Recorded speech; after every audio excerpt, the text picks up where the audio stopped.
Christos, the Love Conqueror series, by Aneva Walker, read by Aneva Walker. Episode 1, A Call to the Battlefield. Light cascaded around the palace halls like a pattering waterfall. Spilled gold washed the floors, reflecting 4 grand marble walls. Gold branches studded with rubies and sapphires trailed up one wall, forming a large, intricate mirror. Linen like snow hung from the ceiling in wide panels, billowing like a boat's sail. The tails of the panels whipped out and retreated, revealing a tall, broad-shouldered man. The mirror rippled before him, shifting to reveal vast fields of weeds.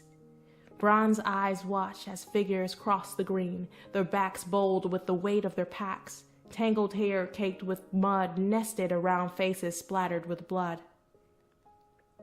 Keres, Josiah breathed. Pain rumbled in his chest as he witnessed the men, women, and children flee for their lives, knowing their escape would be futile.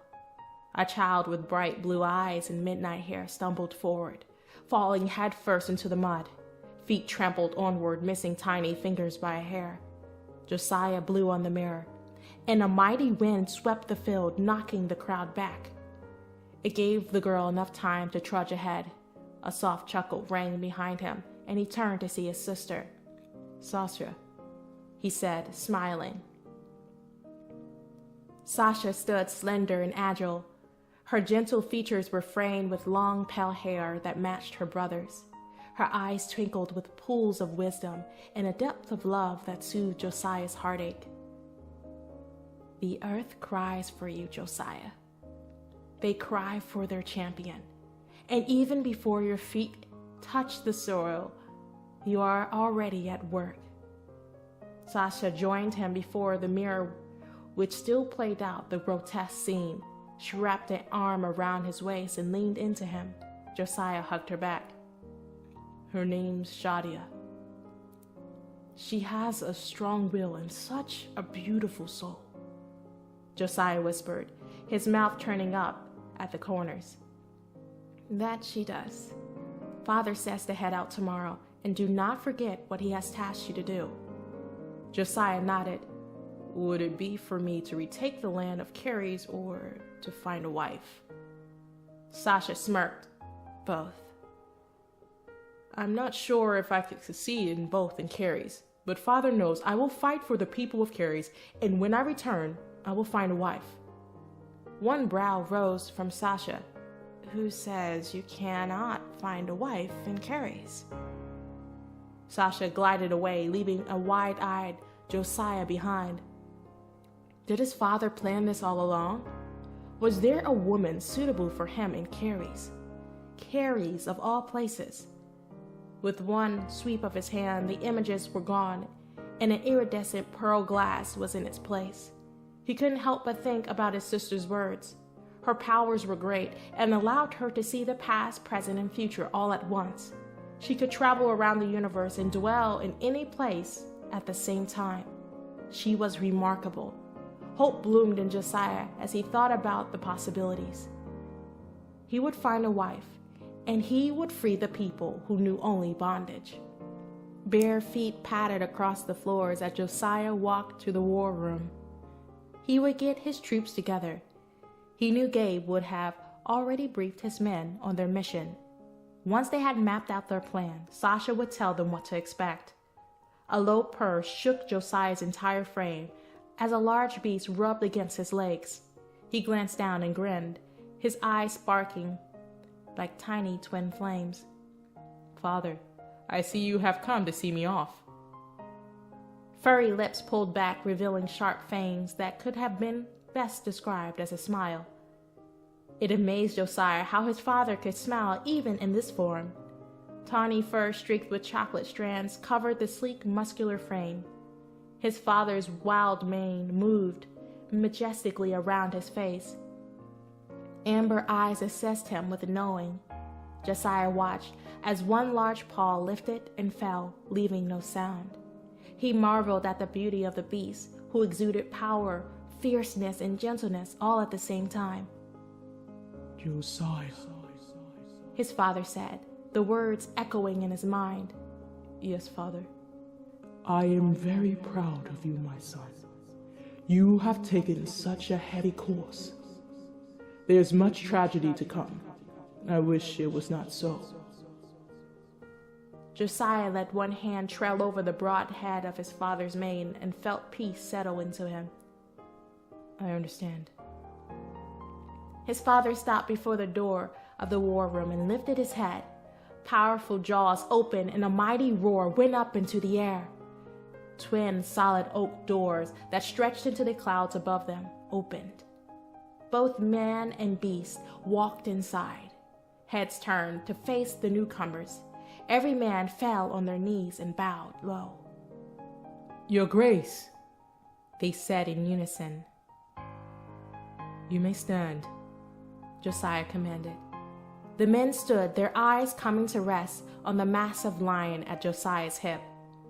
Your Grace, they said again, looking as if they would melt into the floor. Josiah's father shifted in a blink of an eye, towering over Josiah and the other men in the room. His face shone like the sun. His body was a prism, every color imaginable shimmering back with blinding clarity. Josiah's men squinted and downcasted their gazes. Josiah grinned, seeing the face of his father much like his own, with a timelessness that an age could never gauge. His father's lips quirked at the edges as his arm came to rest around Josiah's shoulders. I will leave you all with Josiah. He knows how I wish to proceed. I am confident that you all will see this through to the very end. Sasha will be here later for the passing over ceremony. With that, Josiah's father vanished. The room dimmed drastically, settling into its former dusky glow. A 7-foot wiry man with green eyes and flaxen curly hair stepped forward. My lord, it is good to see you. We have been going over battle strategies for the Earth's new morn. Gabriel, have you noticed anything we should know on your visits there? Josiah's full attention fell onto Gabe as he relayed his findings.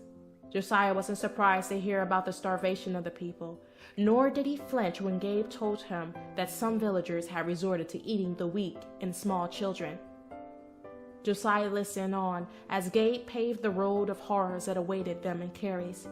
He nodded solemnly. No good could come from Keres, Gabe continued. Everywhere I looked, there was evil and fear. Sasha's words danced in Josiah's mind, toiling with the news Gabe delivered. If Sasha believed that his wife was in Keres, Gabe had to have missed something. Are you positive no good resides in Keres? Gabe rubbed one shadowed chin. My lord, it is possible that I have missed someone.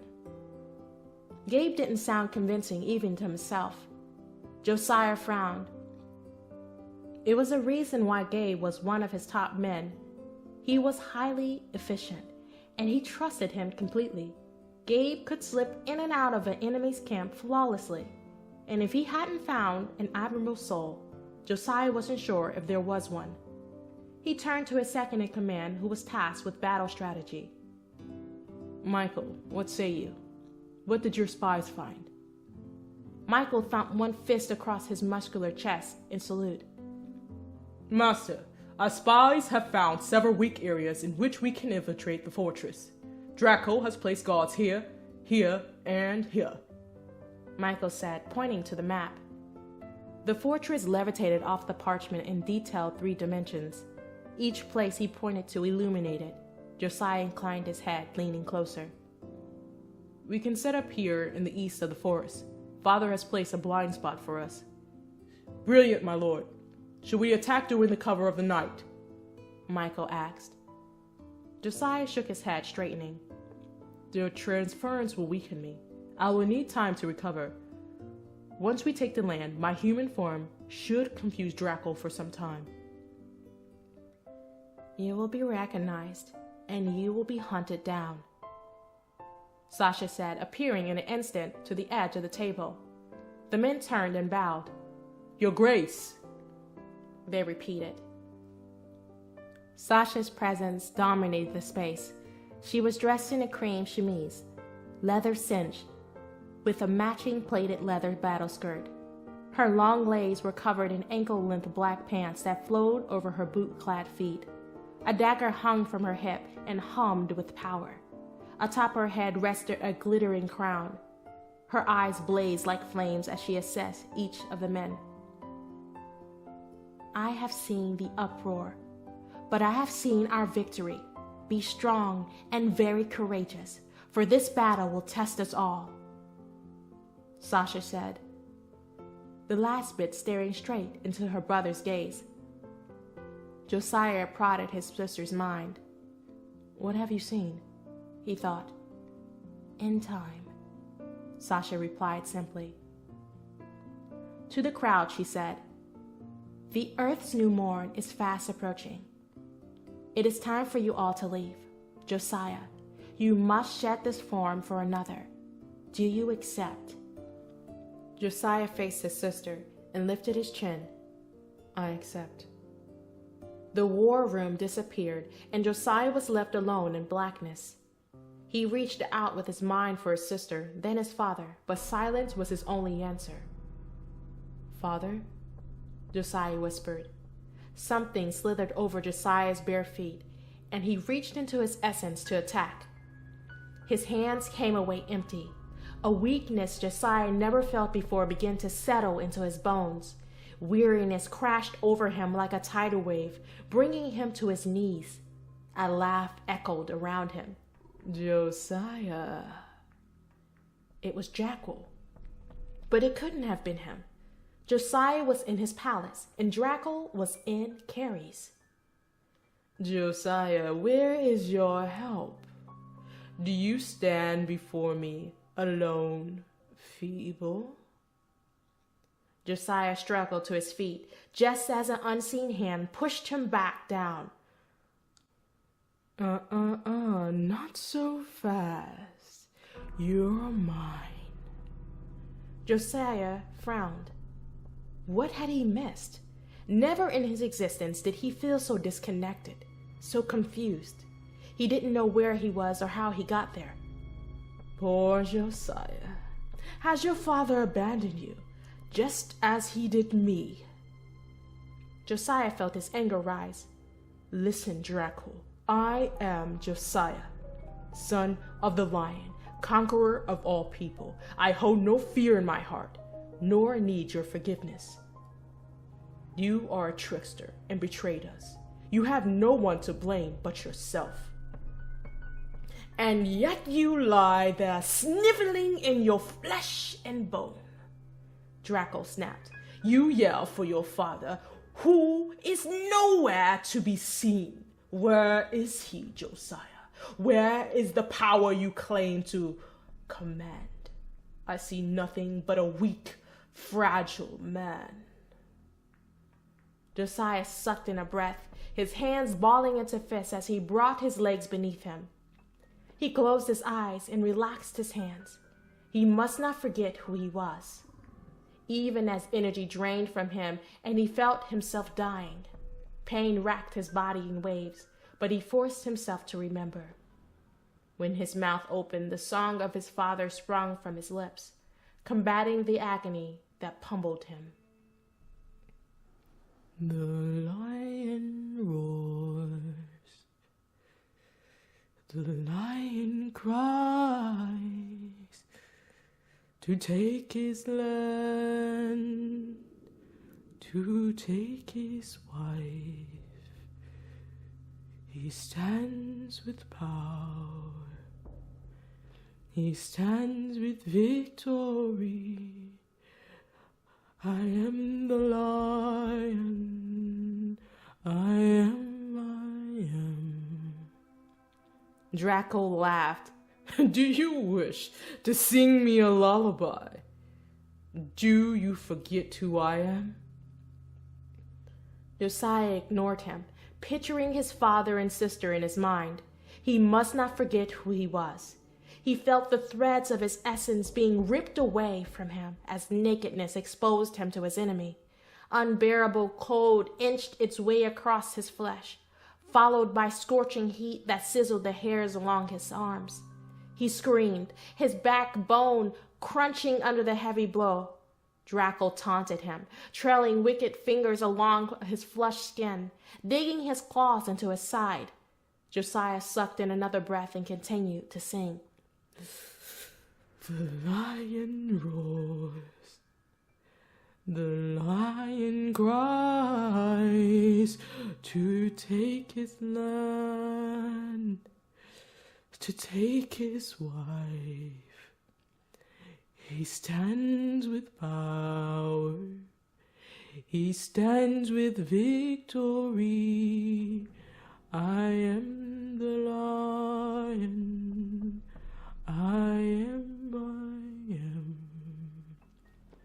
You are nothing! Dracul yelled.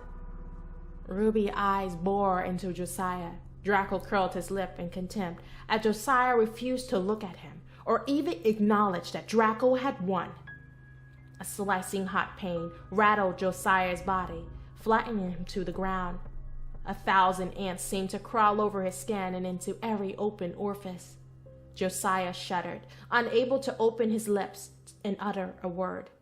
Yet even that did not stop him. He sung loudly within his heart. His eyes sprung open when he heard a familiar voice singing along. The lion roars, the lion cries, to take his land, to take his wife. He stands with power, he stands with victory. I am the lion, I am.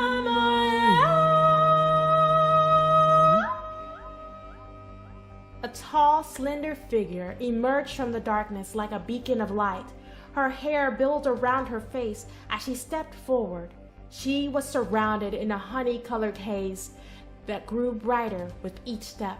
She was dressed in snowy white robes, her feet bare. She lifted both arms, her voice filling the dismal space. Dracul screeched, shrinking back from her brilliance. No matter what you do, Dracul, we still win. The blackness shattered around him like splintering glass. He sucked in a breath as life filled him once again. Just as quickly as that happened, everything around him vanished, and when he opened his eyes, darkness did not greet him. Josiah lay on a fur-covered cot. Sasha sat beside him and was stroking his hair away from his damp forehead. "You're awake," Sasha said, her smile luminous. Josiah sat up, feeling more like himself. He shifted on the cot to face her. "What happened?" "You died. It is the only way to transfer fully into this world." Sasha looked away as sadness dampened her pretty features. "What's wrong?" Josiah asked. "I was not able to reach you quickly enough. Fena got word that you had entered the patches of Valdez." "The city of the dead," Josiah said, understanding hitting him. Sasha nodded. Dracul intercepted him. A tear slipped down Sasha's cheek as she remembered Josiah's broken body lying before her. Josiah reached a hand up to wipe away his sister's tears, feeling his heart squeeze. "It is not your fault. You came for me, and that is all that matters. You and I both know that Father's timing is never off." Sasha agreed. Their father was never caught by surprise, and yet she did not know that Josiah would suffer far before his feet touched the soil of Keres. "I never felt so weak. Is this truly what mortals feel?" Josiah asked, his gaze meeting hers. Sasha sighed. "It is. I will never leave you again, my brother. When you need me, I will be here." Josiah smiled. "I never doubted you would." Sasha's eyes sparkled as she got to her feet. "Gabe is calling for me, and Michael wishes to check on you." "Send him in," Josiah said. Sasha vanished. Josiah's eyes flitted around the space. He could tell he was in an extravagant tent. Oil lamps hung from the metal rafters, washing the tent in light and shadows. A hand-carved desk sat in one corner of the space, in another, a large chest.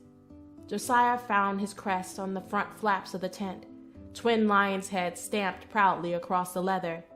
He watched as one flap pulled back, and Michael's burly frame entered. When Michael saw him, relief filled his features. My lord, forgive me. I was worried we lost you, Michael said, bowing and slapping one fist across his chest. Arise, Michael. You're forgiven. There was a point I too wasn't sure if I'd make it.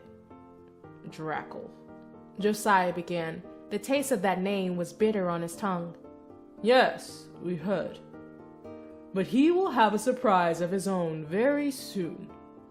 Michael let out a hearty laugh as he pictured Dracul's face as they retook Keres. It is odd how swiftly friend can turn into foe, Josiah whispered, remembering a time when Dracul was not their enemy. Michael sighed. You are right, my lord. But he chose his path. Josiah stood, his eyes finding the crest once again. Father, he thought. It was only a millisecond before his father replied. Yes, my son. You knew, Josiah said. It wasn't a question. The revelation hit Josiah when his father's mind opened to him. A soft chuckle bounced within his skull. I knew. You can never be broken, never be defiled, and never be defeated. Remember those things, my son, and you will never falter again. I am proud of you. Never forget that my love for you, my love for the people of Keres will be your very strength. Josiah's lips pulled back to reveal pearly whites. Michael, I believe we have work to do. Michael slapped one hand affectionately on Josiah's shoulder. Yes, my lord, I believe we do. Welcome to Keres. That is the end of episode 1. Thank you for listening to Christos. Tune in next week, Monday, for our next edition.